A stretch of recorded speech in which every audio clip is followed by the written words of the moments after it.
సియోటిల్ 1975. ఓ శీతల రాత్రి, ఎముకలు కొరికే చలి, గడ్డకట్టుకుపోయిన ప్రకృతి. దూరంగా ఓ గదిలో గుడ్డి బల్బ్. పగలు రాత్రి తేడా తెలియదు. ఆ గదిలో రెండు ఆకారాలు అటూ ఇటూ తిరుగుతూ వారాలకు వారాలు ఆ గదిలోనే. తిండి ఊసేలేదు. అప్పుడప్పుడు రెండు రొట్టె ముక్కలు.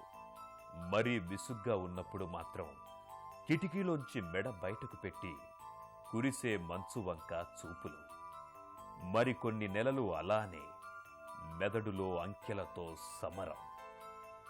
అంతే, ఓ ఉదయం హఠాత్తుగా పెనుకుదుపు. సాంకేతిక ప్రపంచంలో ఓ సంభ్రమం, చరిత్రలో మైలురాయి. వారి ఆవిష్కరణ చూసి యావత్ ప్రపంచమే విస్మయం. ఆ కుర్రాళ్ల వయసు చూసి మరింత ఆశ్చర్యం.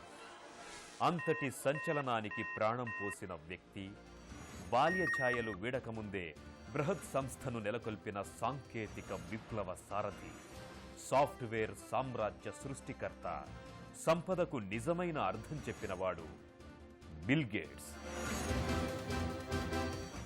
మౌస్ క్లిక్ మననిదే నేడు క్షణం కదలదు. కంప్యూటర్ ఊసులేనిదే మనకు నిమిషం గడవదు. అసలు ఆలోచనే ముందుకు సాగదు. ఆ మాటకొస్తే ఈ ప్రపంచమే నడవదు. గత శతాబ్ది ఈ ప్రపంచానికి అందించిన సాంకేతిక విప్లవం సమస్త విశ్వాన్ని ఓ గ్లోబల్ గ్రామంగా మార్చింది. ఖండాలు, దేశాలు, మతాలు, జాతుల మధ్య సరిహద్దు రేఖలు చెరిపి దేశాలను దగ్గర చేసింది, దూరాలను కలిపింది.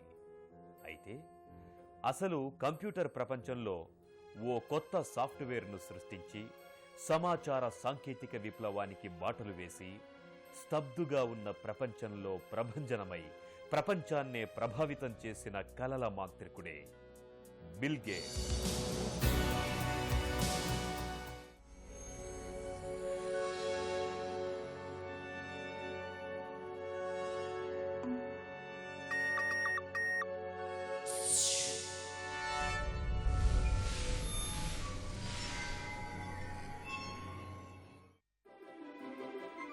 ఈ అనంతకాలం ఎందరో సాంకేతిక నిపుణుల్ని సృష్టించింది, సంపద సృష్టికర్తల్ని అందించింది, మరెందరో దానకర్ణులకు జన్మనిచ్చింది. అయితే గొప్ప శాస్త్రవేత్తలెవరంటే కొందరి పేర్లు చెబుతాం, సాంకేతిక నిపుణులంటే మరికొందరి పేర్లు స్మరించుకుంటాం, బిజినెస్ టైకూన్లంటే ఇంకొందరు, దాన ధర్మాలని అనగానే మరికొందరు. కానీ 50 ఏళ్ల క్రితం ఓ వ్యక్తి జననం ఈ నేలపై శాస్త్ర సాంకేతిక రంగాల రూపురేఖల్ని మార్చేసింది. వ్యాపార సూత్రాలకు కొత్త నిర్వచనాన్నిచ్చింది. దాన ధర్మాలకు సరిహద్దుల్ని చెరిపేసింది. రోజూ నిద్రలేస్తూనే ఆయన కంపెనీలోకి రాబడి అలవోకగా 500 కోట్ల రూపాయలు వచ్చి చేరుతుంది. ఆ తరువాత ఉదయం 9-10 గంటలు గడిచేసరికి కొత్త టెక్నాలజీ అభివృద్ధి కోసం సాంకేతిక నిపుణులతో ఆయన చర్చలు. మధ్యాహ్నమయ్యేసరికి లాభాలను పెంచే ప్రణాళికలపై హేమాహేమీలతో భేటీ. సాయంత్రం అయ్యేసరికి సమాజ శ్రేయస్సు కోసం కోట్ల రూపాయల్ని ఎలా ఖర్చు చేయాలి, ఏ పనికి ఎంత కేటాయించాలన్న చింతనతో సతమతమవుతున్న వ్యక్తే బిల్ గేట్స్. ఆయన సాఫ్ట్వేర్ రంగానికి రారాజు, మైక్రోసాఫ్ట్ అధినేత, ప్రపంచంలోకెల్లా అత్యంత ధనవంతుడు, దాన ధర్మాల్లో ప్రపంచంలోనే 2వ స్థానంలో నిలిచినవాడు. సంపన్నుల ఇంట జన్మించిన బిల్ బాల్యమంతా ఆటపాటలమయవి. తండ్రి అటార్నీ, తల్లి టీచర్, తోడు ఓ అక్క, ఓ చెల్లి. తన 7వ ఏట బిల్ లేక్ సైడ్ స్కూల్లో తొలిసారిగా కంప్యూటర్ను చూసినప్పుడు అతని ఆనందానికి అవధుల్లేవు.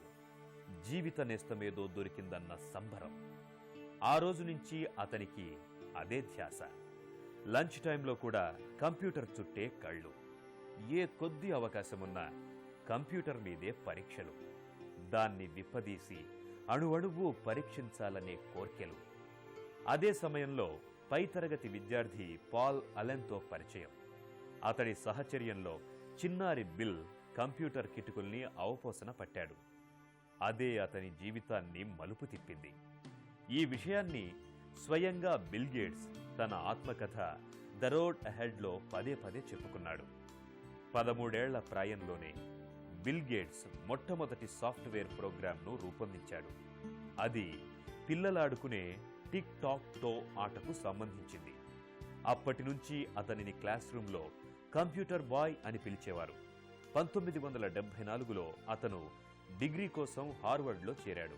హార్వర్డ్లో ఉండగానే బేసిక్స్ ప్రోగ్రాంను రాసి పర్సనల్ కంప్యూటర్ రంగంలో తన భవితకు పునాదులు వేసుకున్నాడు. మైక్రోసాఫ్ట్ ప్రస్తుత chief executive officer Steve Balmer అక్కడే బిల్ గేట్స్కి పరిచయమయ్యాడు. వాణిజ్యపరంగా విజయం సాధించిన ఆల్టైర్ 8800 పర్సనల్ కంప్యూటర్కు బిల్ గేట్స్ మిత్ర బృందం ఆల్టైర్ బేసిక్ ప్రోగ్రాంను రాసింది. దాంతో బిల్ గేట్స్ మనసు వ్యాపారంపై మళ్లింది. 1975లో డిగ్రీకి మధ్యలోనే గుడ్ బై చెప్పి విభిన్నమైన పేరుతో తన 20వ ఏటనే మైక్రోసాఫ్ట్ను నెలకొల్పారు. అంతే, సాఫ్ట్వేర్ చరిత్రను తిరగరాశాడు. నిరంతరం కొత్త శిఖరాలను చేరుకోవాలనే తపనే బిల్ గేట్స్ను నడిపించింది. వర్తమాన చరిత్రలో చెదరని స్థానాన్ని దక్కించింది. మైక్రోసాఫ్ట్ సూపర్ సక్సెస్ వెనుక ఉన్న విజయ రహస్యం కొత్త రంగాలను తాను పసిగట్టడం, సరికొత్త వ్యూహాలను అనుసరించడం, వాటిని అమలుపరచడం, మేధను పసిగట్టి తన కంపెనీలోకి ఆహ్వానించడం, ప్రతిభ ఉన్న చిన్న కంపెనీలను తన అక్కున చేర్చుకోవడమే విజయ రహస్యమని బిల్ గేట్స్ నిత్యం చెబుతాడు. 1981లో బిల్ గేట్స్ ఐబిఎం కంపెనీల పరిచయం మొత్తం పర్సనల్ కంప్యూటర్ శకాన్నే మార్చేసింది. ఐబిఎం తమ కంప్యూటర్స్లో మంచి సాఫ్ట్వేర్ కోసం వెతుకుతున్న దశలోనే బిల్ గేట్స్ ఆ కంపెనీకి పరిచయమయ్యాడు. ఆ సమయంలో సీటెల్ కంప్యూటర్ ప్రొడక్ట్స్ అనే company quick and dirty operating system QDOS పేరుతో ఒక సాఫ్ట్వేర్ను అభివృద్ధి చేసింది. దాన్ని బిల్ $56,000 కొనుగోలు చేశాడు. ఆ సాఫ్ట్వేర్కు కాస్త మార్పులు చేసి పీసీ డాస్ అని కొత్త పేరు పెట్టి ఐబిఎంకు అమ్మాడు. ఇక్కడ అతను పెట్టిన చిన్న మెలిక మైక్రోసాఫ్ట్ భవిష్యత్తునే మార్చేసింది. తాను సరఫరా చేసిన పీసీ డాస్ సాఫ్ట్వేర్ను ఐబిఎంకు అమ్ముతూనే ఇదే సాఫ్ట్వేర్ను ఇతర కంపెనీలకు అమ్మే హక్కును ఉంచుకున్నాడు. దాంతో ఐబిఎంకు ఇతర పీసీ తయారీదారులకు బిల్ గేట్స్ తన సాఫ్ట్వేర్ను అందించాడు. విపరీత లాభాలను ఆర్జించాడు. ఆ తరువాత 1980లో మైక్రోసాఫ్ట్ ఎన్ఎస్ డాస్ను మార్కెట్లోకి తెచ్చాడు. సాంకేతిక విప్లవ ఆవిష్కర్త, సాఫ్ట్వేర్ సామ్రాజ్య సృష్టికర్త, బిల్ గేట్స్గా జగమెరిగిన William Henry Gates III 1955 October 28వ తేదీన అమెరికాలోని సియాటిల్ నగరంలో జన్మించారు. తల్లి మేరీ గేట్స్, తండ్రి William Gates senior. Bill Gates 1994లో డల్లాస్కు చెందిన మిలిండా ఫ్రెంచ్ను వివాహం చేసుకున్నారు. వారి కుమార్తె జెన్నిఫర్ క్యాథరిన్, కుమారులు రోరీ జాన్, ఫోర్బే అడేలే. 1985 ప్రపంచ సాఫ్ట్వేర్ మార్కెట్లో కొత్త కెరటం, విండోస్ ప్రవేశం. విచిత్రంగా తొలి వెర్షన్ పెద్దగా ఆకట్టుకోలేకపోయింది. 1990 మే 22న బిల్ గేట్స్ రెండో వెర్షన్ను తెరిచారు. అది పర్వాలేదనిపించింది. కానీ అసలు సంచలనం మొదలయ్యింది 1995లో. అంటే కంపెనీ పెట్టిన 20 ఏళ్ల తరువాతన్నమాట. మైక్రోసాఫ్ట్ చరిత్రలో సువర్ణాక్షరాలతో లిఖించదగ్గ రోజది. 1995లో ఆగస్టు 21వ తేదీన విండోస్ 3వ వెర్షన్ను బిల్ గేట్స్ మార్కెట్లోకి తెచ్చాడు. అంతే, ఒక్కసారిగా పర్సనల్ కంప్యూటర్ మార్కెట్లో సంచలనం.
ఇతర కంపెనీల్లో గుబులు.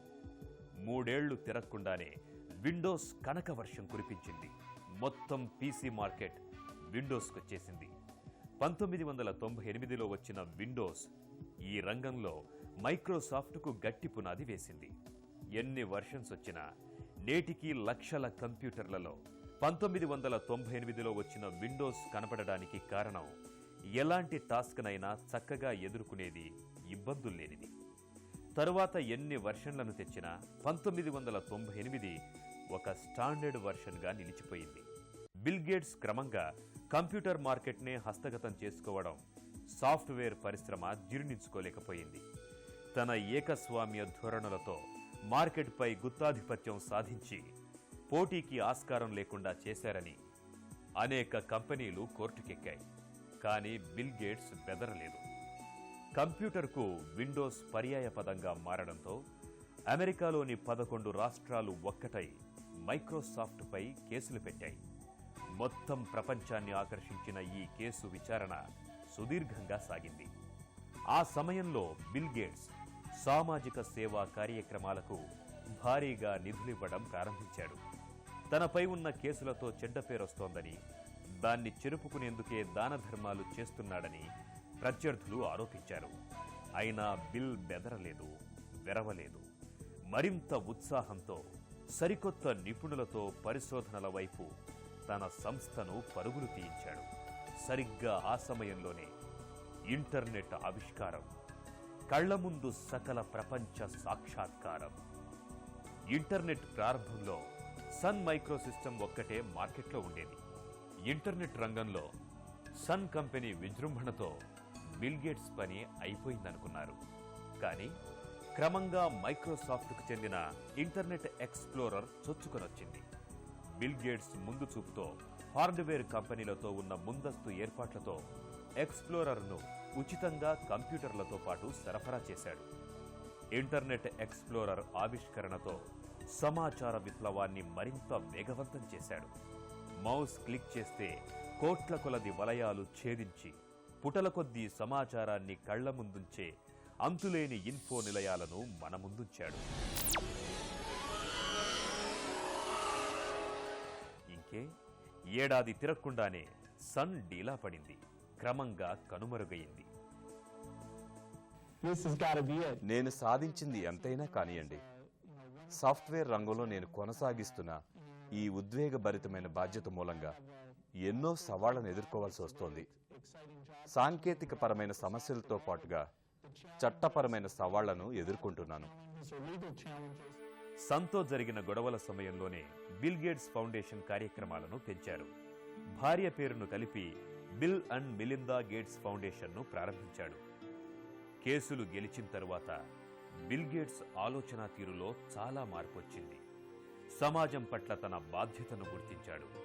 అనేక సామాజిక కార్యక్రమాల్లో పాలు పంచుకున్నాడు. విశ్వ మానవాళికి ప్రయోజనం చేకూరేలా పథకాలు రూపొందించాడు. విద్య, ఆరోగ్యం వంటి కీలక రంగాలపై దృష్టి పెట్టారు. తాను సంపాదించిన డబ్బుకి సార్థకత లభించాలంటే ప్రపంచ మానవాళి మేలు కోసం పాటుపడాలనుకున్నాడు. ఫలితంగానే తన సంస్థ ద్వారా పిల్లల వ్యాక్సినేషన్ ప్రోగ్రాంలు చేపట్టాడు. ఎంతో మంది తల్లుల జీవితాల్లో వెలుగులు నింపాడు. ఇప్పటిదాకా 42,500 కోట్ల రూపాయలను దాన ధర్మాలకు, వివిధ సేవా కార్యక్రమాలకు వెచ్చించాడు. మన చుట్టూ ఉన్న సమాజాల్లో చిన్న చిన్న పిల్లలను మరీ నిర్లక్ష్యం చేస్తున్నారు. అనేక దేశాల్లో మధ్యతరగతి ప్రజలు, అట్టడుగువారు కూడా పిల్లల ఆలనా పాలన పట్టించుకోవడం లేదు. ఆర్థిక సమస్యలు లేదా రకరకాల కారణాల వల్ల కావచ్చు, పిల్లలపై దృష్టి పెట్టలేకపోతున్నారు. ఆ పిల్లల అనారోగ్యాన్ని ఆదమరుస్తున్నారు. కనీసం పొంగు జ్వరాలు రాకుండా టీకాలు వేయించడంలోనైనా వారు శ్రద్ధ తీసుకోవాలని కోరుతున్నాను.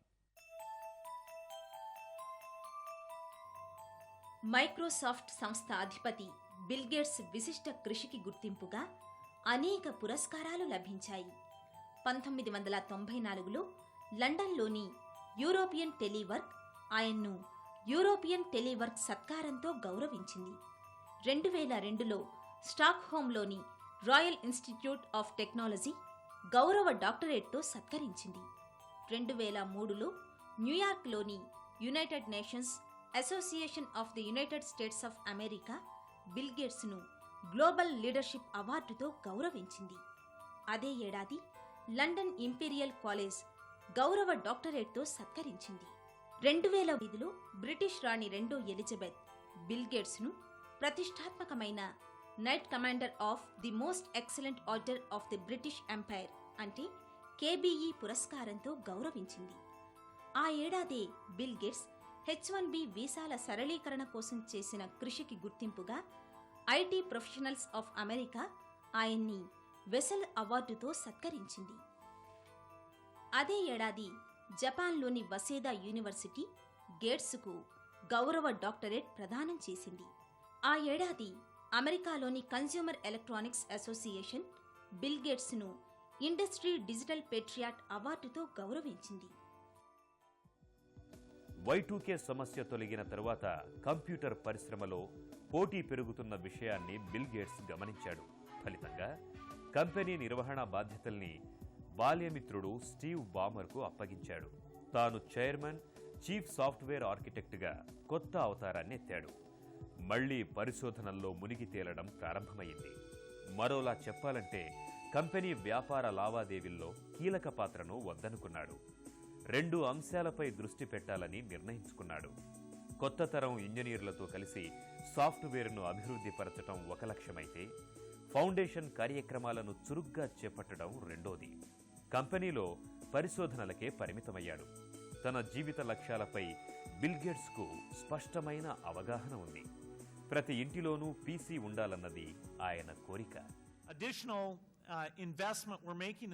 రాబోయే 4 ఏళ్లలో భారతదేశంలో మరో $1.7 బిలియన్ పెట్టుబడిని అదనంగా పెంచాలని అనుకుంటున్నాం.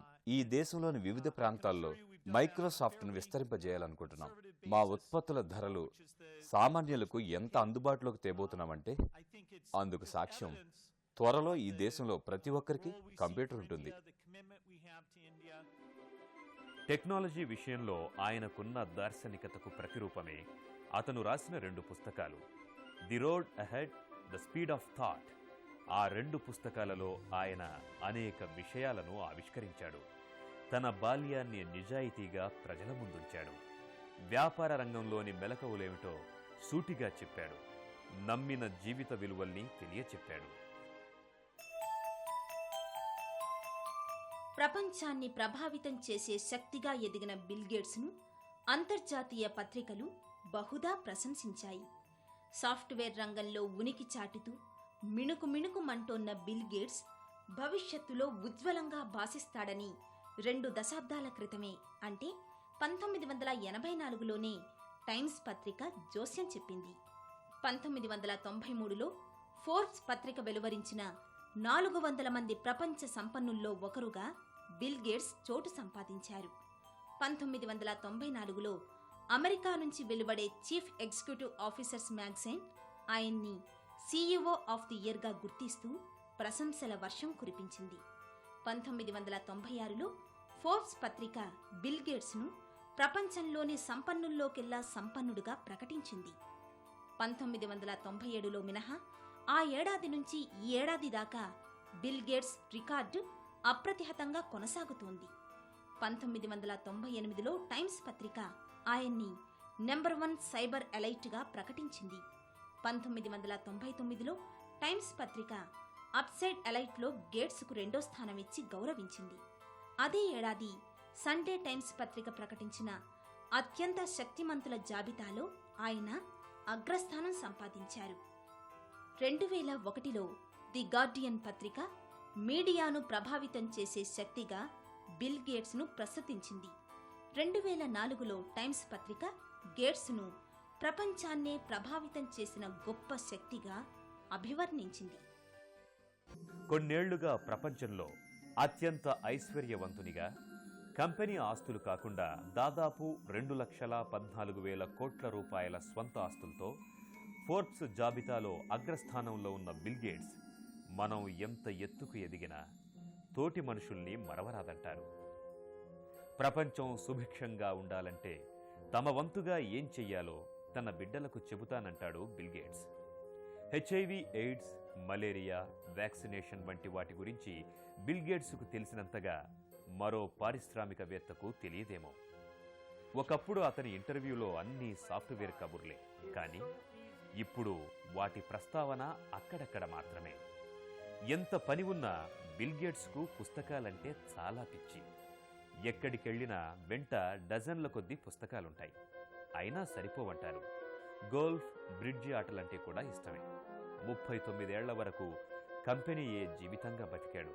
1994లో మెలిందా గేట్స్ని పెళ్లి చేసుకున్నాక 5 ఏళ్లకే కంపెనీ నిర్వహణ బాధ్యతల నుంచి వైదొలిగాడు. 2000 నుంచి కంపెనీ చైర్మన్ బాధ్యతకు మాత్రమే పరిమితమై రోజువారీ బాధ్యతల్ని బాల్య స్నేహితుడు బామర్కు అప్పగించాడు. తన బాల్య స్నేహితుల్ని ఏమాత్రం మరవకుండా సంపదలో వారికి భాగమందించాడు. వారికి సమాన స్థాయి కల్పించాడు. పనిచేసే చేతులు గొప్పవి, పని చూపే చేతులు మరీ గొప్పవి. నేడు బిల్ గేట్స్ మైక్రోసాఫ్ట్లో ప్రపంచవ్యాప్తంగా ప్రత్యక్షంగా 85 దేశాల్లో 64,000 మంది ఉద్యోగులు ఉపాధి పొందుతున్నారు. పరోక్షంగా లక్షలాది మంది లబ్ధి పొందుతున్నారు. కొన్ని కోట్ల మంది ఆయన సృష్టించిన సాఫ్ట్వేర్ ద్వారా సేవలందుకుంటున్నారు.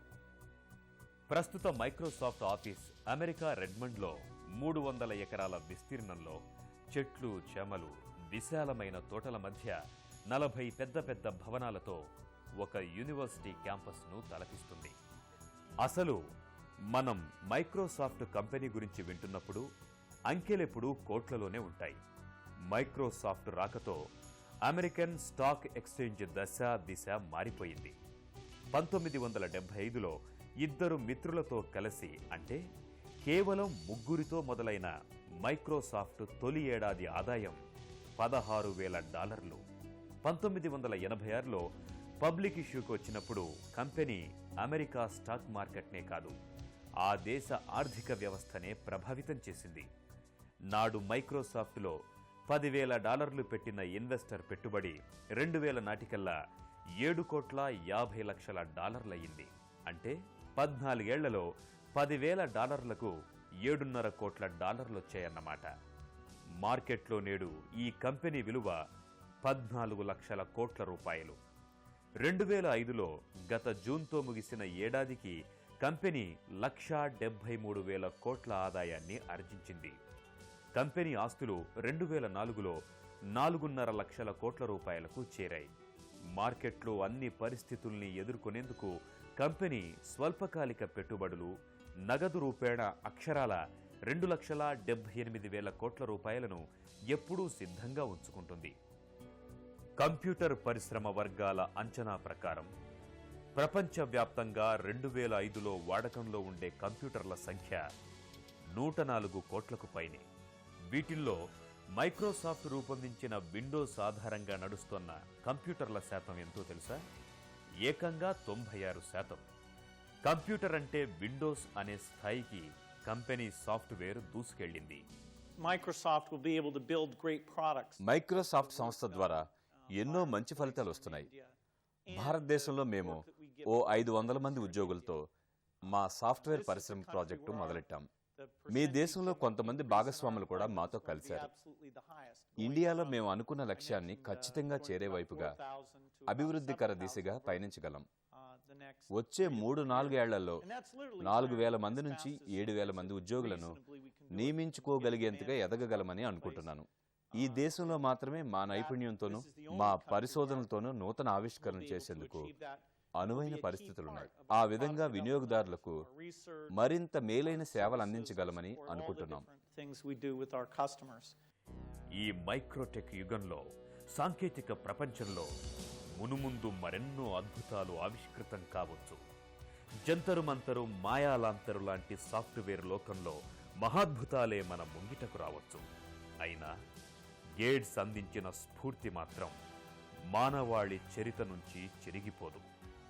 ఆ జీవిత నిఘంటువులో సాధ్యమే తప్ప అసాధ్యమన్న పదానికి చోటు లేదు. అందుకే అతడు అసాధ్యుడు, అనితర సాధ్యుడు. నిన్న అతడు ప్రపంచంలో ఒకడు, నేడు ప్రపంచానికొక్కడు.